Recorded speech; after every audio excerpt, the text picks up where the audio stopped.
რა უნდა ვქნათ თუ თარჯიმანს პირადად აყენებენ შეურაცხყოფას.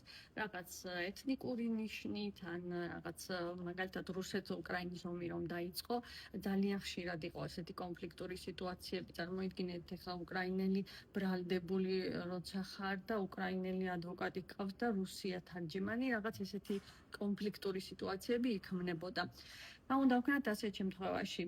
გეტყვით ვარიანტებს და მითხარით თქვენ რას ფიქრობთ.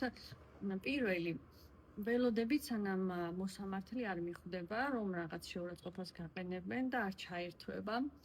მეორე, უბრალოდ ვეუბნებით მათ რომ ჩვენ ვართ პროფესიონალი თარჯიმანი. მესამე, ძალიან ზრდილობიანად ბოდიშს მოიხდით და გადიხართ დარბაზიდან საერთოდ ტოვებთ იქაურობას. ან მეოთხე, თქვენ თვითონ ყველაფერს სიტყვასიტყვით უთარგმნით მოსამართლეს.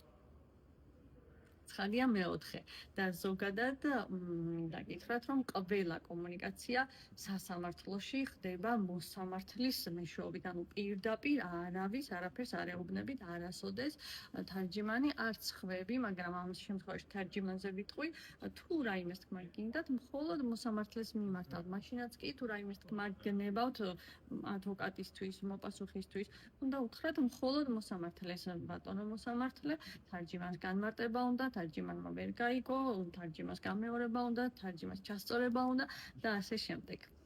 წარმატებას გისურვებთ თარჯიმნებო.